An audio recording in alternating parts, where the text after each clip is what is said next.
Salut, c'est Quentin et bienvenue sur mon podcast Indéboulonnable au quotidien. Tu trouveras ici tous les concepts et les conseils pour développer un leadership personnel puissant et prendre la pleine responsabilité de ta vie. Je suis ravi de t'avoir à mes côtés pour ce nouvel épisode et maintenant, ce que je te propose, c'est de démarrer.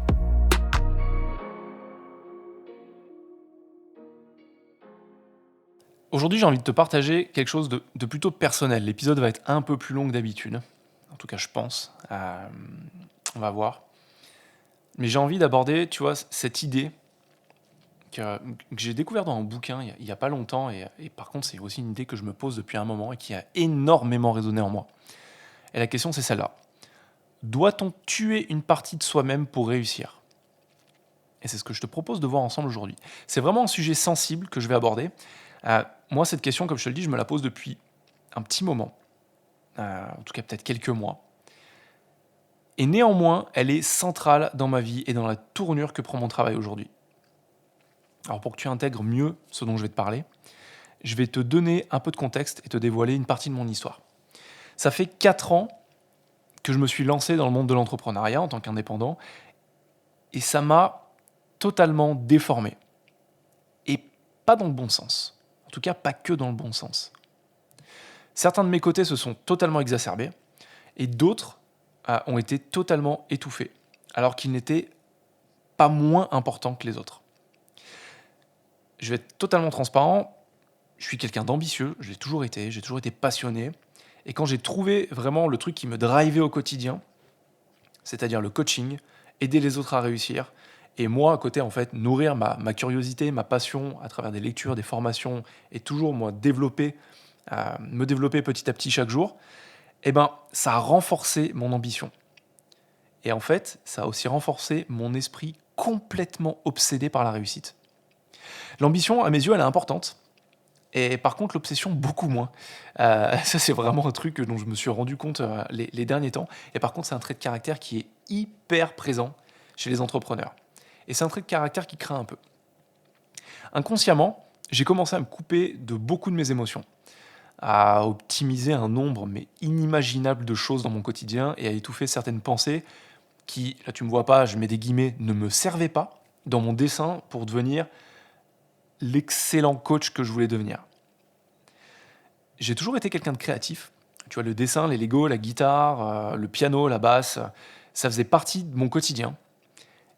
Et j'ai laissé l'entrepreneuriat me les enlever. Je dis bien, et je précise, j'insiste là-dessus, que j'ai laissé l'entrepreneuriat me les enlever. Car ça aurait pu être tout autrement.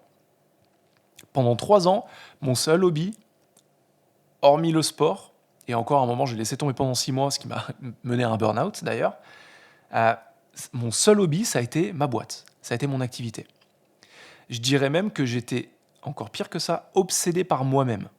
J'étais hyper renfermé dans ma bulle, obsédé par cette notion de « il faut que je réussisse ». Genre ma vie en dépend. C'était un truc débile, quoi. Dans ce process, j'ai donc tué volontairement certaines parties de mon identité en me disant que je ne devais pas être ce genre de personne pour réussir, que c'est pas ce qu'un entrepreneur était, c'est pas ce qu'un solopreneur doit être, c'est pas quelqu'un qui réussit doit pas être comme ça, que je devais fondamentalement changer quelque chose en moi. Je voulais réussir, je voulais vivre de ce qui me passionne et me concentrer uniquement là-dessus et sur ma famille. Et en réalité, et c'est pas facile à dire, sincèrement, j'ai tout foiré. Je me suis complètement perdu dans le process. Ces 3 années, elles ont été géniales, ça n'enlève rien à tout ça. J'ai appris énormément de choses. Et d'ailleurs, j'ai l'impression que ça fait peut-être 10-15 ans que je suis indépendant, tellement j'ai appris de trucs. Mais par contre, depuis 1 an, j'expérimente une nouvelle manière de faire les choses, de vivre, de voir les choses, grâce à une leçon que j'ai retirée justement de ces 3 années de prise de tête. J'allais prendre un autre mot, mais non, en fait, non, c'est ça, de vraie prise de tête massive. Et cette leçon, c'est qu'il ne faut pas trop se prendre au sérieux. La vie d'entrepreneur, c'est pas toujours super fun. La vie d'indépendant non plus, du moment où en fait tu es à ton compte, c'est pas toujours super fun.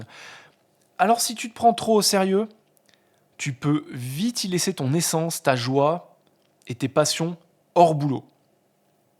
On peut y laisser son identité, sa santé aussi bien physique que mentale. Les deux sont hyper importants. Il n'y a pas que la santé physique, il n'y a pas que la santé mentale. Les deux sont intrinsèquement liés.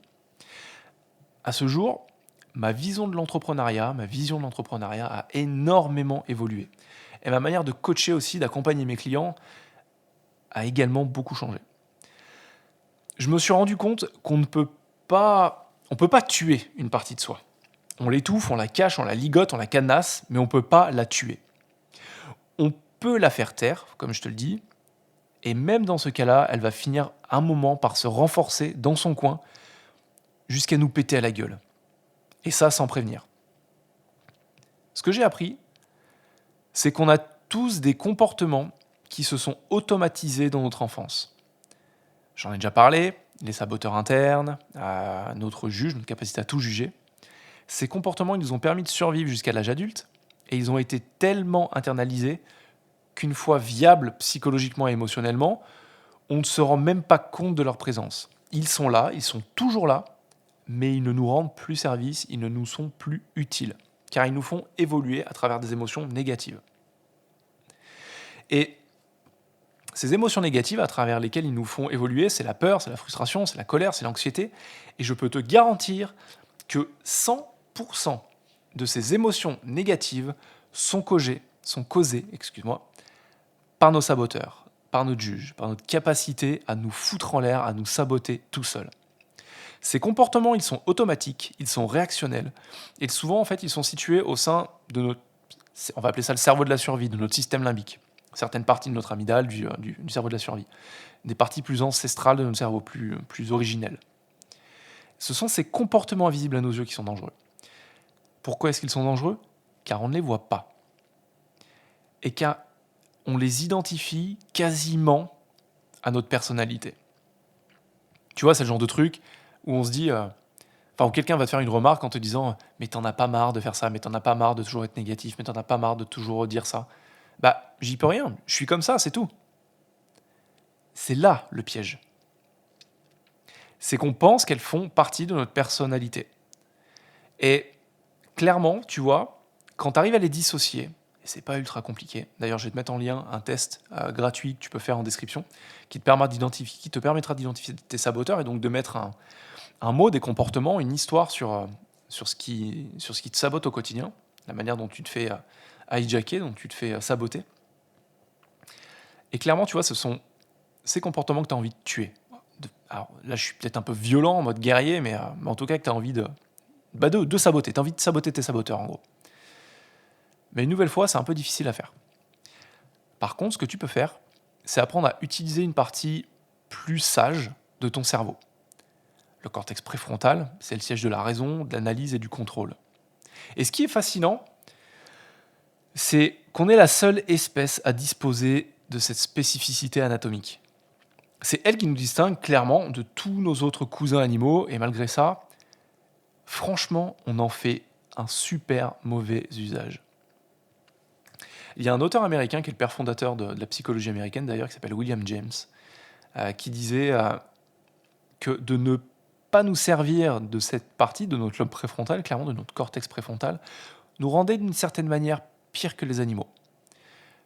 Car ça veut dire qu'on dispose de cette ressource qui nous permet de canaliser nos émotions, de sortir de ces comportements réactifs, réactionnels, animaliers, purement compulsifs. Et malgré ça, on ne l'utilise pas pour la majorité d'entre nous. Et tu vois, c'est le fait de commencer à travailler avec Shirzad Chamine, le fondateur qui est prof en fait à Stanford, qui est lectueur à Stanford, mais qui a aussi fondé le concept de Positive Intelligence. C'est depuis que je travaille avec lui que j'ai pris conscience de ça. Et notamment, Shirzad montre que 80% des personnes ne réalisent pas leur potentiel, car elles sont sabotées par ces comportements. Et plus de 50% du temps, c'est parce que leur muscle de l'autocontrôle, de la maîtrise de soi est atrophié. Alors, c'est pas quelque chose qu'il a sorti nulle part, il a mené une étude sur plus de 500 000 personnes dans 50 pays différents pour en arriver à cette conclusion. Et le fait de travailler là-dessus, c'est ce qui m'a amené à la question, donc, est-ce qu'on doit tuer une partie de soi pour réussir ? Et maintenant, je pense avoir la réponse. Peut-être que je te dirai différemment dans quelques mois, j'ai aucun problème avec ça. Mais aujourd'hui, en tout cas, ma réponse, à l'heure actuelle, c'est que non. On n'a pas à tuer une partie de soi pour réussir, simplement parce qu'on ne peut pas. On peut créer de nouvelles habitudes pour en remplacer l'ancienne et faire preuve d'une persévérance telle qu'un jour, cette habitude, elle deviendra un comportement suffisamment ancré en toi pour cadenasser le précédent. Mais la bonne nouvelle, c'est qu'il ne faut pas patienter hyper longtemps, t'as pas à patienter des années pour créer ce changement. On peut le faire de manière consciente en seulement quelques semaines. Et pour ça, tu vois, il faut identifier tes saboteurs internes. C'est pour ça qu'en lien, je vais te mettre le lien vers le test. En description, je vais te mettre le lien vers le test plutôt. Et donc, il faut identifier tes saboteurs, savoir en fait quels sont tes schémas comportementaux automatiques qui te nuisent au quotidien. Et en parallèle, redévelopper certains muscles, notamment celui de la maîtrise de soi. Il faut vraiment voir ça comme du mental fitness, comme de la gymnastique mentale. Et ça, tu vois, c'est mon travail depuis plusieurs mois. D'abord supprimer les comportements parasites et ensuite optimiser les réflexes de vie. Et ce n'est que de cette manière que le changement devient durable. Alors, je veux te laisser là-dessus. Cesse de vouloir supprimer des parties de toi que tu n'aimes pas. Cesse de rechercher des astuces pour atteindre tes objectifs. Passe à l'action. Teste des choses. Plante-toi. Ne sois pas trop dur avec toi-même si tu n'y arrives pas. N'oublie pas que tu restes humain et donc que par définition, tu es faillible. Et si jamais ça t'intéresse, là on est le 27 juillet. Pas le vendredi 29, mais le vendredi 3 ou 4 août, je pense. Je clôture les inscriptions à un challenge de 6 semaines qui se passe à travers une application, celle de Positive Intelligence. Vu que je suis coach certifié sur Positive Intelligence, j'ai la chance de pouvoir intégrer ce programme à mon coaching. Et plutôt que de l'intégrer à mon coaching global one-to-one, là, ce que je propose, c'est de créer un groupe de personnes motivées qui ont envie de prendre le contrôle de leur cerveau en seulement 6 semaines, avec des cours toutes les semaines, des applications et des exercices quotidiens. Et c'est fait d'une telle manière que tu vas littéralement voir les progrès que tu fais. Tu vas voir ton muscle se renforcer, tu vas constater les progrès que tu fais. Et moi, chaque semaine, je vais t'intégrer dans un pod où je répondrai à toutes tes questions. Les inscriptions se clôturent là, début août. Donc, saute directement sur l'occasion. En lien, en description, je vais te mettre le lien vers le test qui est totalement gratuit. Rien que prendre connaissance de tes saboteurs, ça va te faire un énorme pas en avant. Et en lien, juste en dessous, je te mettrai la page d'information où tu as absolument toutes les informations sur le programme. On est déjà 3-4 à se lancer. Et je serai ravi de te compter dans cette nouvelle cohorte à mes côtés. En attendant, je te dis à très vite. Salut! Si tu as retiré une idée de cet épisode, je t'encourage vivement à passer à l'action et à la tester dans le monde réel. C'est tout ce qui compte à la fin. Tu peux aussi m'aider à promouvoir ce podcast en lui mettant 5 étoiles. Et si tu veux aller plus loin, je t'invite à lire mon livre Indéboulonnable, stratégie pour renforcer son esprit et son mental. Ou bien te rendre sur mon site internet quentinvillard.com où tu trouveras différentes ressources offertes comme mon training de 7 jours, devenir indéboulonnable, pour optimiser ta productivité, ta concentration, ton stress et ton efficacité en général. En attendant, je te souhaite une merveilleuse journée.